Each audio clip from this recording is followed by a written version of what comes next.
I don't know exactly what it is that causes us to repeat myths over and over, even though they've been disproven by science and actual film, but nevertheless, here we are. So I have combined all of the shooting myth videos. There are some that are being repeated that no longer need to be repeated, and so I have cataloged them here. I've put them back to back so that you can see all of the myths that I've busted in shooting, and I've categorized them in chapters just in case you need to pull it up on a whim when you're also busting shooting myths in a gym near you. Enjoy it, and if you get any value out of it, please consider subscribing. That affords me the opportunity to keep giving you free game on how to become the best shooter that you can. Hear me out. I know this is an absurd thing that you're hearing a shooting coach say, but I promise you I have a Rolodex of reasons why. First, the purpose of your guide hand is only for balance, right? It's to balance the basketball into your shooting hand all the way until release. Now, there's a reason why I would say 70% of professionals use their thumb as their last point of balance instead of their entire guide hand. One kind of ties back to the myth of using your elbow in or shooting with your elbow in. This does not complement our shoulder mobility. So if we yank our elbow in to our frame and we try to lift it up like this is actually not a great and mobile movement. So same thing in our guide hand. If we tell athletes that they must pull their guide hand to be neutral all the way the entire time, then I'm doing this same movement with my left shoulder that we know is not technically gonna be greatest for your shoulders. This is due to the acromion plate that connects your clavicle to your shoulder. The way that is shaped is not conducive to a forward hinge. That's one reason. Second reason is that if we're looking for simplicity in our shot, then what we need is a simple thing, a simple repeatable thing we can do throughout our release. Now, for some, that is having a neutral guide hand, having the whole hand touch the ball until the very last moment. For others, and I would say the majority of others, crazy, the most comfortable and simplest point of contact is by having a single point of contact on the ball all the way through. That's reason number two. Reason number three, why I think we see the thumb flick in so many great shooters, is that when we put our hands over our head, if we're on a roller coaster, you see your wrists naturally pronate forward. Same thing in shooting. If we shoot the basketball and our hands want to mirror each other and they want to pronate forward as our natural movements for hands overhead, then having a little bit of thumb action there is important. And so here's why I think the thumb gets such a bad rap. Because when shooters are young, they don't use their thumb for balance. They use their thumb to get power, to push the ball towards the basket. And that usually means they're not just using their non-dominant thumb, they're probably using more than that. They're probably using their non-dominant thumb, forefinger, and middle finger. And here's how we normalize it. If it can contribute to you shooting the ball in a straight line, then we're okay with it. If there's just thumb action, if there's more than thumb action, then we want to avoid that. But we've seen it in enough great shooters that instead of teaching against it, we're just gonna teach you how to utilize it in a way that's comfortable, confident, and repeatable for you. So if the ball is being shot and your thumb is influencing spin in a way that we don't want, then that's something we need to look at. But if you are already a decent shooter and you have a little bit of your non-dominant thumb involved, allow yourself the freedom to shoot comfortable as long as it can contribute to you shooting the ball in a straight line. We see enough pros do it to allow me to teach you that it's fine. Use your non-dominant thumb if it contributes to you shooting straight, and we'll be okay. Shoot like you, and let me normalize that for you. And just so happens you'd be shooting like Steph Curry and Caitlin Clark. We're gonna talk about why elbow in is not the correction that you think it is. First, let's talk about our body anatomy.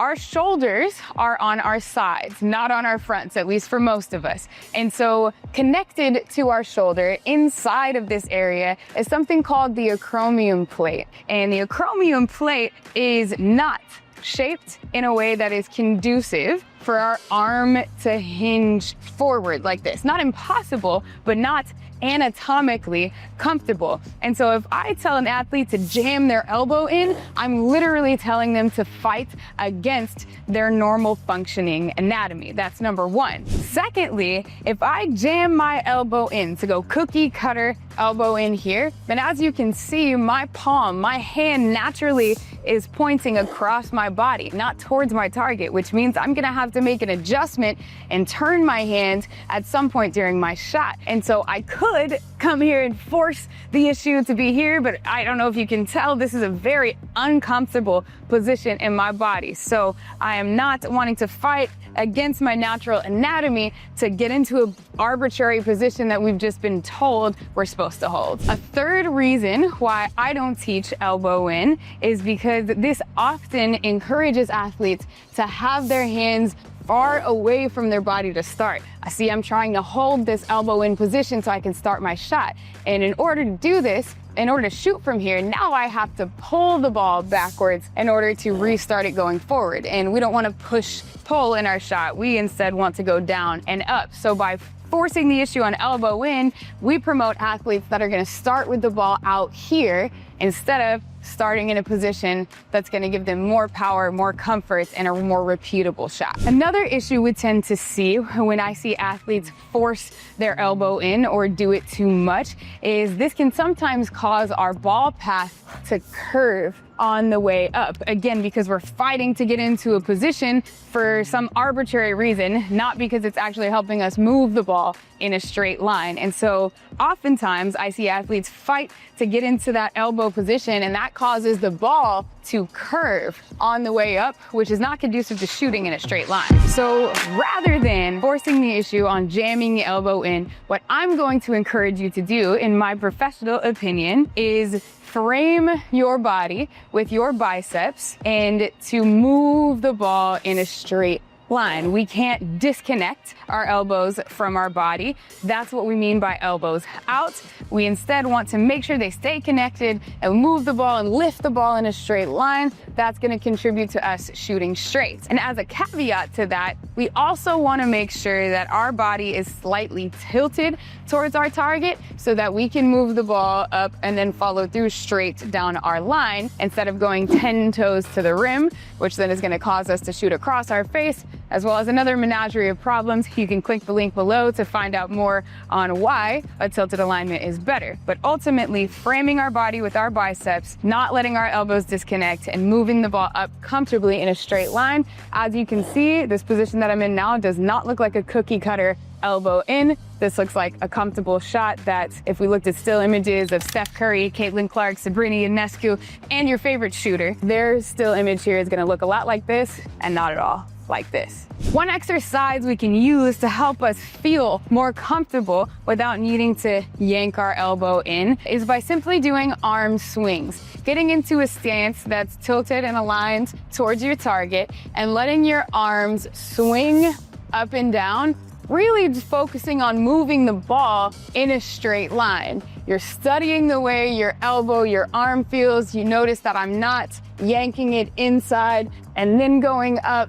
Everything is moving up smoothly in a way that my body can agree with. You're gonna do several of these lifts up and down, and when you're ready, you can let it go, let it fly, let it move in a straight line.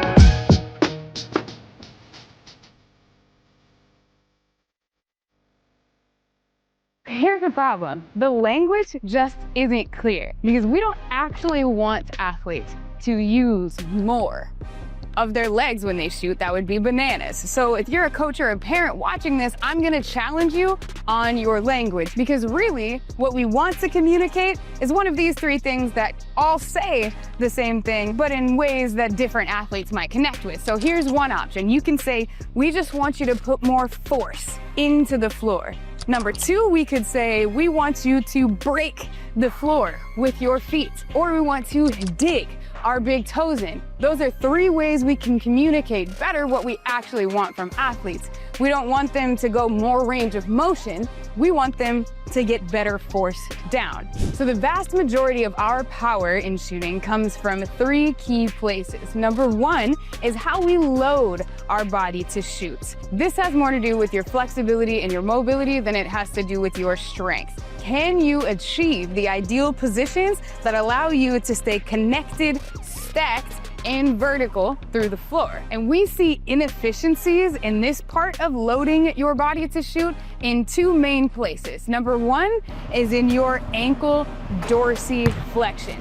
It's how far you can allow your body to move your knee over your toe without your heel accidentally peeling off the ground. When we see shooters that lack dorsiflexion, we see them load in their quads and knees instead of in their hips, glutes, and core. So a good way to test or to improve your range of motion in your dorsiflexion, I got this from Mike G, shout out GBG Hoops, check out his channel also. But these are called wall taps. It's putting your foot about 2-3 inches away from a wall and seeing if you can achieve a wall tap without your heel peeling up off of the ground. Now, if you're too far away and you don't have this range or mobility yet, you'll see the heel accidentally and unintentionally peeling up, in which you just need to move your foot a little closer.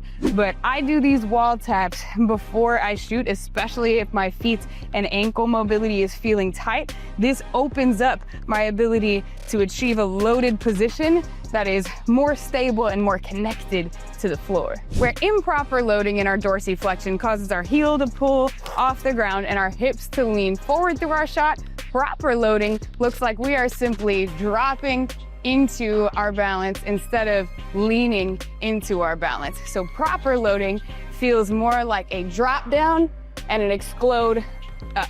A second place that we tend to find some inefficiencies, especially in my boys watching this video who don't stretch, please start stretching your hips at nighttime, is in our hip mobility. And here's 3 ways we can check for inefficiencies and then build our hip mobility and strength. Number 1 is called a 4 stretch. This is where you are going to take one ankle, cross it over your knee, and then lift up here. You should be able to get this part of your leg, the leg that's up, as close to perpendicular to this knee as possible. If you lack mobility and flexibility in your outside hips, you'll see that you can't really get this knee to go far away from your body. It'll be a little bit too close for your chest. So can you stretch this 4 stretch out as much as you possibly can? If you need more of a stretch, you can lift up and lean forward to get into that stretch. This is going to help you become more mobile. And if you can get into this pretty easily, then we're on the right track. A second place where you can test if your hip mobility is serving you well is in a simple butterfly stretch. You're going to put your feet together, grab onto your ankles, and see, can you press your elbows into your knees so they get as close to the ground as you possibly can.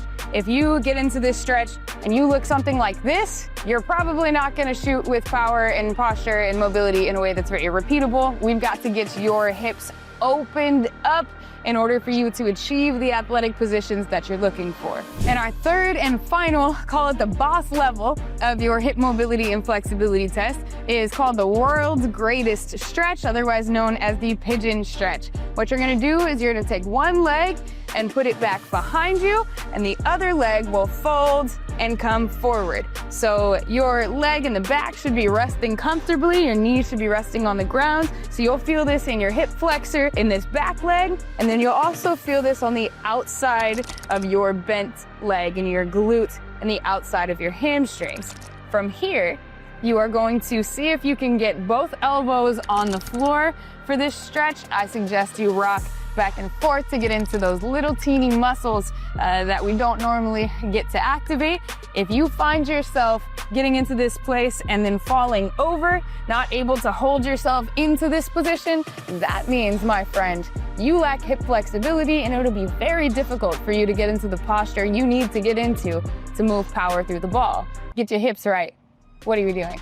Another way we can help athletes find their ideal loaded body positioning is by putting them on a plyo box or a bench and having them step off and land with their natural sink to the floor. This is going to be an ideal body positioning whenever they're getting ready to unload to shoot.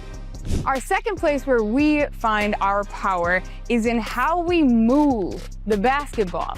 First of all, a common plague of power in shooters is when shooters do this. When they have the ball moving up while their hips are moving down. That means we have opposing forces happening inside of our shots. And we don't want opposing forces. We want our forces to move in the same direction. So a key element to making sure your power is consistent and repeatable is in loading your ball and your hips down together as part of your loading phase, and then getting into your exploding phase. In the same way that we would load ourselves up for a jump, this is exactly the way we want to load a basketball, just with a bit more control and stability in our hand and arm swing. So we want to load ball and hips down together and then allow the ball to explode up, not loading hips down while the ball is moving up.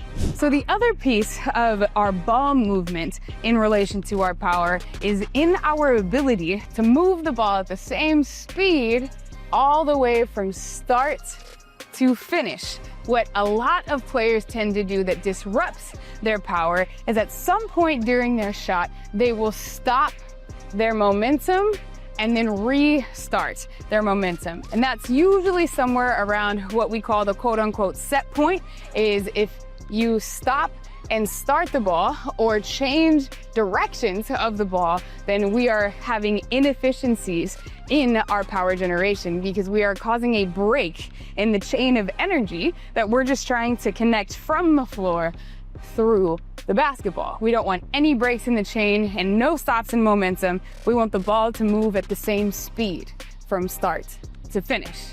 Our third place of where we find our power in shooting, first place is how we load the basketball, how we load our bodies. Second place is how we move the ball. And third place is how we unload our body. So when we first start shooting with range, we naturally want to lean forward towards our target. Our target is all the way over there, so it makes sense that our body naturally wants to get itself closer to the thing we're shooting at. But leaning forward actually removes our ability to move power, maximum power through our body. So instead, I want you to make sure you are getting stacked in your body. And stacked means ankles, hips, and shoulders come up vertically stacked in a straight line. Take a look at this Newton's cradle, for example. The end ball is transferring energy through the middle three balls and it's coming out on the other side. And these go back and forth with energy transfer. Now, picture this same Newton's cradle, but sideways. The bottom ball now represents your force through the floor, you digging your big toes in, breaking the floor with your feet. The middle three balls represent your stack, your ankles, hips, and shoulders. The top ball represents the basketball. Now, if we move one of these three middle balls out of the way, power might still get through, but will all of it? The answer is no. So we want to provide a body positioning that contributes to our chain of energy off of the floor, through our body, and through the basketball. If we lean forward, then we're probably only stacking our hips and our ankles, and our shoulders are unstacked, meaning we're losing some of that energy. Instead, we want ankles, hips, and shoulders to come vertically off the floor and go straight into the basketball, at which point all that our follow through is for is just aim, not for power. I understand the logic. I get it. If the ball had eyeballs and I threw it up higher, then technically the rim is going to look bigger if the ball is coming down at a sharper angle. I understand. However, we're not shooting at a basket that is below us. We're shooting at a basket that is above us. So we would have to throw the ball entirely too high to get that circle to be as open as possible. Then the ball is coming down too fast, which means that any rim interaction is going to mean a miss completely. Secondly, if we shoot the ball too high, that means we're putting entirely too much power up through the ball and not balancing with the power that we need to go out directly at the basket to get softer touches on the rim and more power as we move further back. And the problem with that is that the higher I shoot the ball, the more power I have to put into it to get it to go high, when really all I'd have to do is balance that power into shooting slightly more towards my target, and now I'm not putting everything going up, and now I can balance it and have more range in my shot going out. Now, the sweet spot for your angle of entry, otherwise known as the angle by which the ball enters the rim, according to NOAA Analytics, is somewhere in between 42 and 48 degrees of the angle of entry, nowhere near a 90-degree angle where we're coming straight down. The reason being is, as I mentioned before, we're shooting at a basket above us, so we need to account for the room it needs to cover and still to come in at an angle that's advantageous. We also want the ball to enter into the rim, not directly in the middle, but actually 2 inches back towards the back of the rim. This is gonna give us the largest target possible, and entering at between a 42 and 48 degree angle would mean that the ball is coming down and grazing the back of the rim on the way down, otherwise known as a brad. This is a term coined by Sefu Bernard. Back rim and down is actually gonna be the perfect made shot. Many of us were taught that a swish is ideal and perfect, but a brad, a back rim and down, is actually gonna give us the most room for error, the most room to miss our target by just a little bit while still making the shot. So a brad is one of those shots where you're shooting at the free throw line, you let it go and it bounces right back towards you, where you don't even have to move, and it's eventually gonna come back right to your hands. That's a back rim and down. That's the perfect make. You can be your own rebounder by just hitting brads over and over and over again. When we're thinking about jump shots, we tend to think about somebody like Kobe or Michael getting in the mid-range and rising up to take a shot. And I'm not saying that's bad. There's a time and a place for each type of shot. But unless you're an advanced shooter who is intentionally creating space in the air for your jump shot, by jumping and landing in the same place, we're actually hindering our natural athleticism, power, and positive energy towards the basket. And I see it all the time. Usually this comes from well-meaning parents or coaches teaching their athletes just what they were taught. But think about it this way. By jumping and landing in the same place, we're removing some of the natural energy that moves towards our target. Think about shooting a cannon out of a canoe. If I shot the cannon forward, all of the energy goes forward, but some of it has to kick backwards. If I don't have some way to distribute my energy positively, then I'm going to lose power through that process.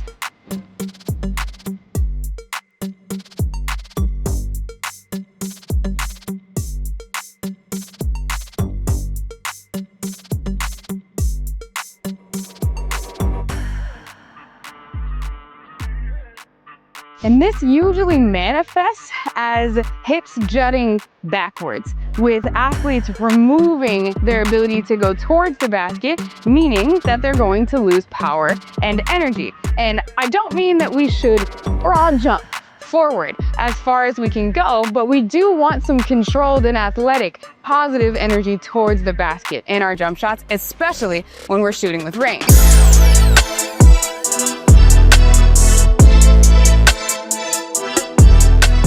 When I think think about who we started developing a technique for in shooting, who were the specialists that first started looking at this. They were working with pros, with grown men, giant people pros, to be exact. And now, if you have hands like Shaq, then I would maybe understand holding the ball a little bit gingerly. But since most of us aren't giant grown men pros, and even the giant grown men pros like Wemby and Kawhi Leonard, who have the biggest hands ever recorded, they hold the entire basketball instead of removing some space from their palms. But here's the truth. If you're just holding the ball on your fingertips like this, that means you're removing some of the surface area of your hand that would ultimately transfer power through the ball. A good way to check to see what this is doing is to look at it from the side. If you're just holding with your fingertips, what that means is you're probably deflecting energy underneath the basketball instead of up and through the basketball. By starting on our fingertips, we're starting at a disadvantage when it comes to shooting the ball, not the advantage that you've been taught it was. And honestly, if the point is to move power and energy through the basketball whenever we're shooting, then why would I ever tell you to remove surface area of your hand from this basketball? We lose control and power. That's like asking you to do a push-up on your fingertips. If we're trying to move power and energy through the basketball, it does not make sense for me to ask you to remove part of your hand from it. And here's how we fix it. Just relax your thumb.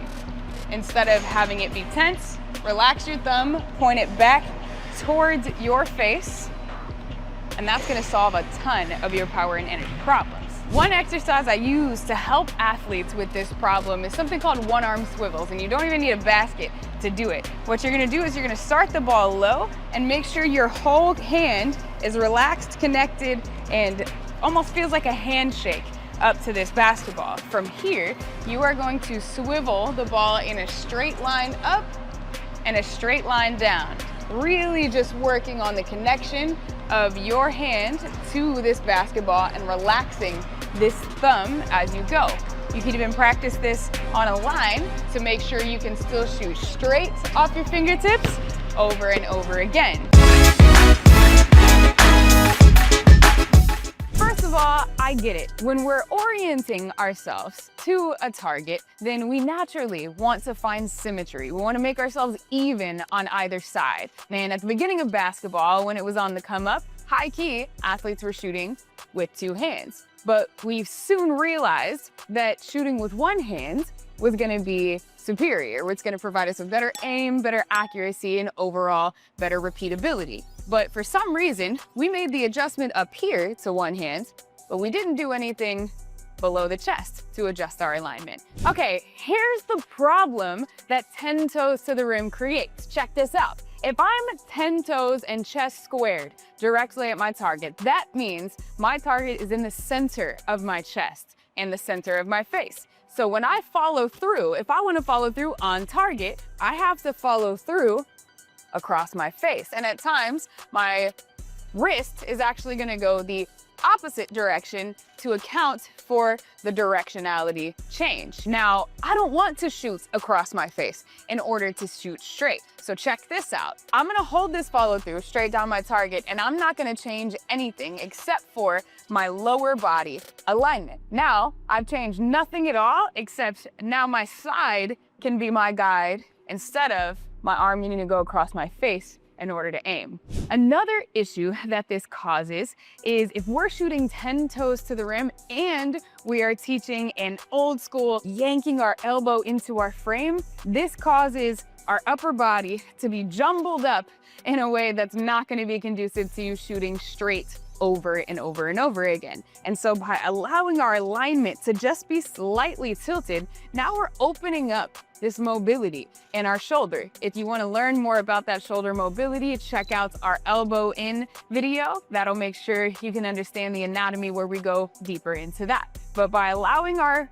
body to be slightly tilted, our freedom of movement in our shoulder joint is going to be so much cleaner, and our ability to move the ball and our elbow and our follow through in a straight line, letting our side be our guide. And when we're talking about aim, and more than just basketball, think about it. If I'm throwing a dart, I'm aiming with the side of my body. If I'm throwing a football, I'm following through the side, my dominant side of my body. If I am shooting a rifle, I am making sure it is sturdied by the shooting side of my body. If we allow ourselves to follow the natural pattern of how humans aim things, then allowing our body to be slightly tilted is going to work out for us long term. Now, when you start to make this adjustment, it might feel like you're shooting a little bit off the side of your body, and that's because, low-key, you are. But I promise you, this will lead to you shooting the ball in a straight line over and over and over again,